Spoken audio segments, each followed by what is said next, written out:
Yeah. Matter of fact, we got it? Mm-hmm. They're on. Yeah, okay, good. Yeah.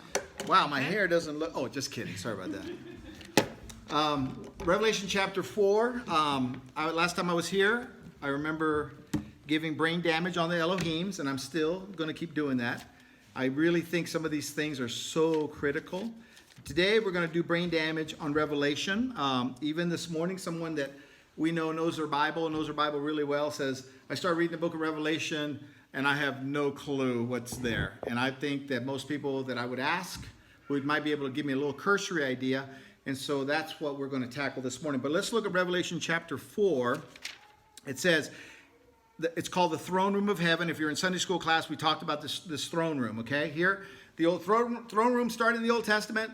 Now we have the throne room here, okay? After these things, verse 1, I looked and behold a door standing. This is John, okay? A door standing open in heaven, and the first voice which I heard was like a trumpet speaking with me, saying, come up here, and I will show you things which must take place. These things must take place. Immediately I was in the Spirit. 4 times John says that. And behold, a throne set in heaven, and one sat on the throne. So put yourself up there. There's a throne up in heaven, okay? There's a throne up in heaven. And he who sat there was, verse 3, was like a jasper and sardius stone in appearance. And there was a rainbow around the throne in appearance like an emerald. Around the throne were 24 thrones. We have thrones in the Old Testament. We've never had 24. This is the only time we see 24 thrones. And on the thrones I saw 24 elders clothed in white robes, which is reward robes, okay? And they had crowns of gold on their heads. And from the throne proceeded lightnings, thunderings, and voices. And there were 7 lamps of fire burning before the throne, which are the 7 spirits of God.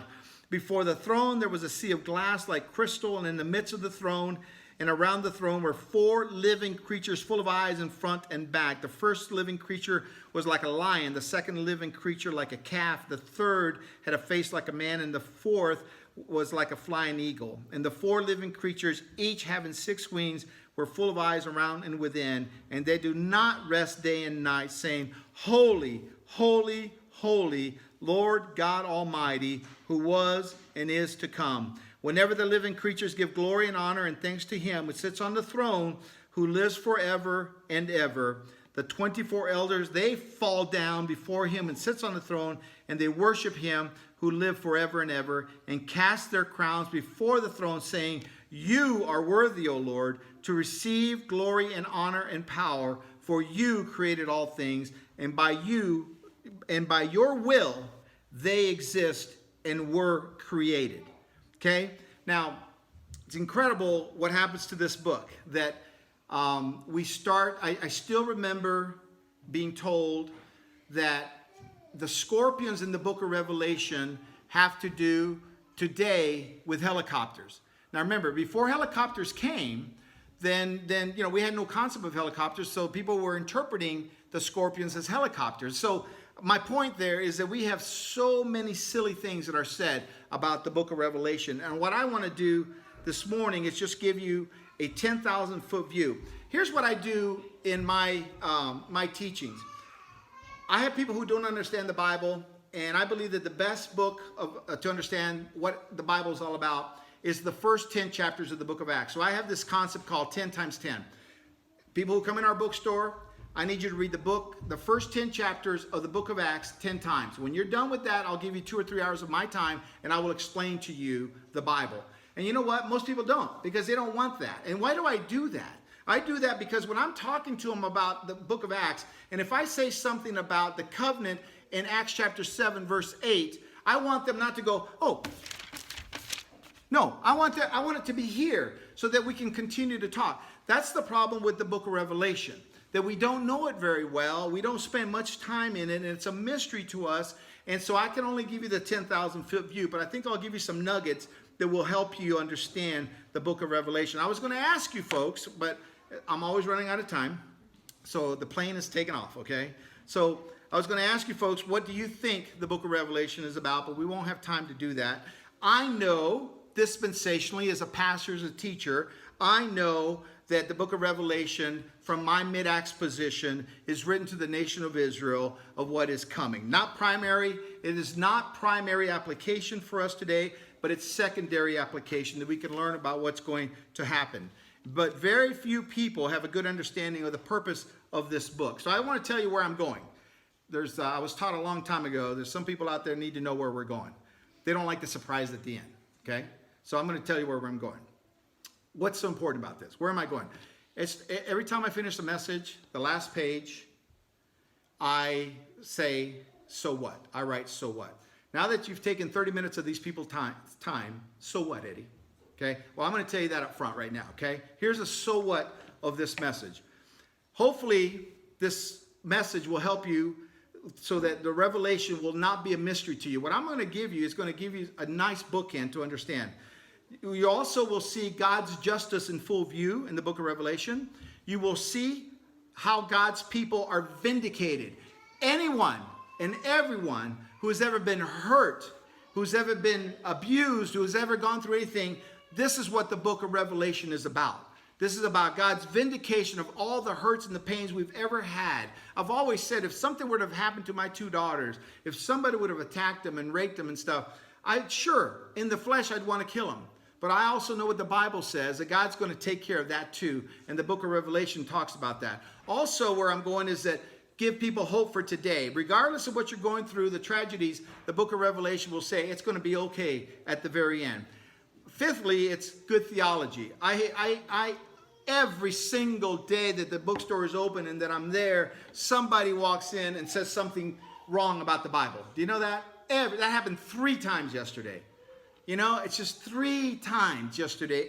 So I just want people to have good theology about the book of Revelation and not have this fear what is coming, because people are sitting there thinking, look, Eddie, look what's going to happen. No, it's not. You got to have good theology. And finally, you are able to help those who do live in fear about the book of Revelation. There are massive books written about the book of Revelation and how it applies to us today, and it does not apply to us today. But we need to understand what the purpose of it is, okay? So every day. So in the bookstore, a lot of times, hey, Eddie, you're still here, right? We've been there 25 years, the bookstore. You're still here. Yeah, okay? You know, the book business people thought would be bad. No, my wife and I figured out how to do this right. But they come in and I say, yeah, well, I'm here, and I'm here to the bitter end, okay? I'm here to the bitter end. And so just in case, because I'm always trying to find out if people are saved or not in my bookstore. So this is what I always say to them. By the way, I'm here to the bitter end, till the Lord comes back. But if you're here, I need you to do my 3 R's, okay? You need to remember what happened was the rapture, revelation, read it. My 3 R's, rapture, revelation, and read it. And what I mean by that is, this is what I tell them. When the Lord comes back, the bookstore will be here. And if you're still here, you need to grab the book of Revelation. You need to start reading it to find out what happened. Okay? That's why I explain to people about the book of Revelation, because that book is, when that book is going to come into reality, is what I don't like to use the word rapture, but it just fit nice with my R. Okay? I like to use the departure from the earth that we're going to have in 1 Thessalonians chapter 4. But all the symbols about the book of Revelation can be blown out of proportion, as I said, about the scorpions and helicopters. But when the departure of the church, when we're out of here, then the book of Revelation comes into fruition. And by the way, I believe this basically. If you take Acts chapter 7, the stoning of Stephen, Acts chapter 2, and if the nation of Israel were responded to God's calling them for a covenant relationship, if Israel as a nation would have responded in Acts chapter 2, in Acts chapter 3 when the kingdom was offered, then the book of Revelation, you could have slapped that together in Acts chapter 3, and that's what would have happened.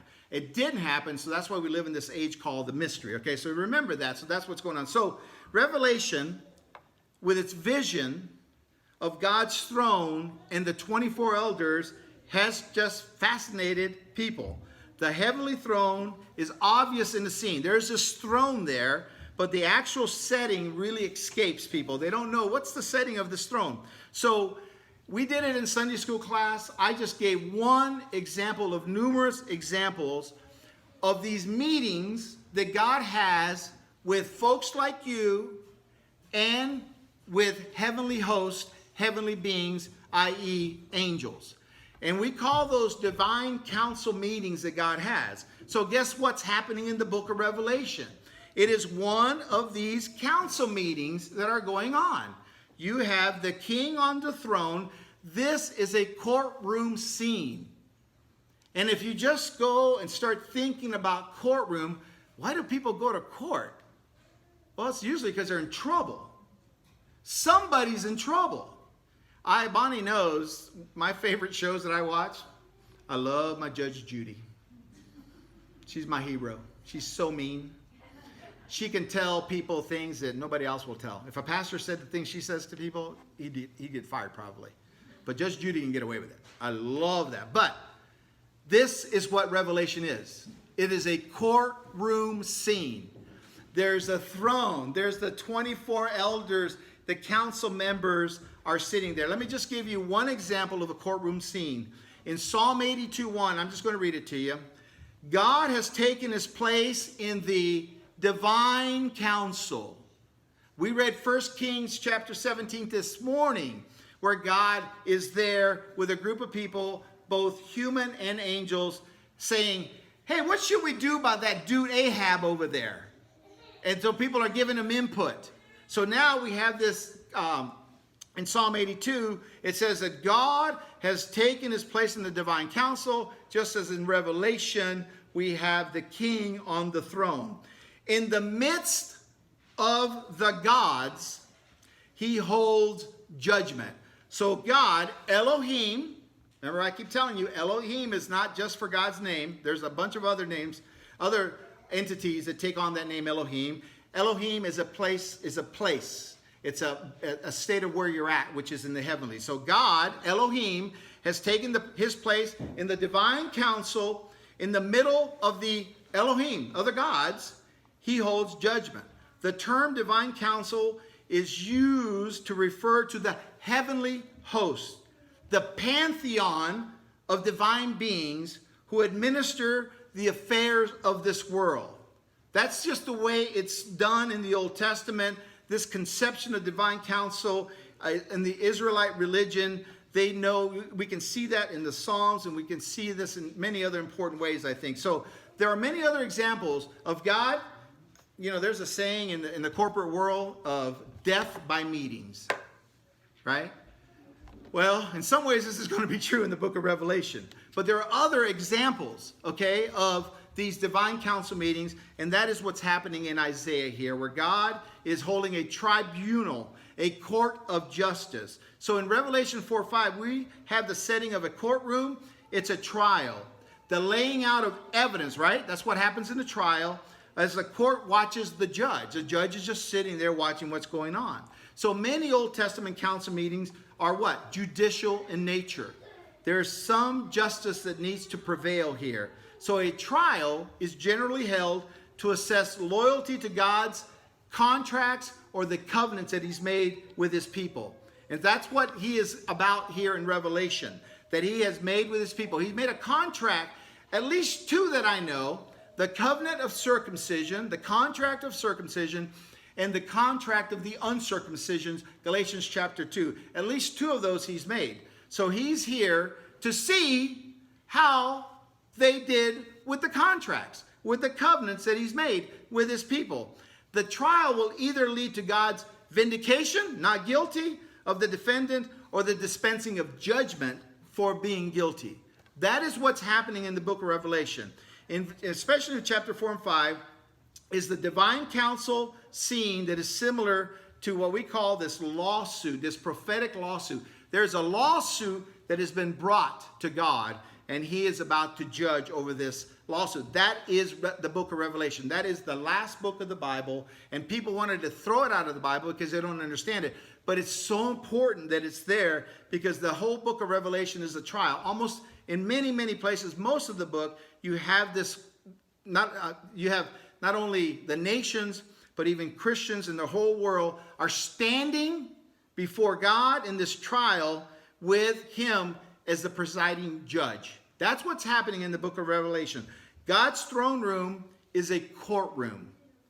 That's where his council is, where decisions are made and decrees are handed out. And it's like any courtroom today: evidence, witnesses, plaintiffs, defendants, etc. So it's not just in Revelation, but all through the book of Revelation, what is happening in Revelation is equivalent to an Old Testament divine council meeting that I've told you about in the Old Testament, that we read it in our Sunday school class.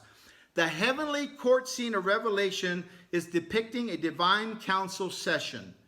Shows us the key element. This session shows us the key element in the overall portrayal of divine judgment at the end of the world.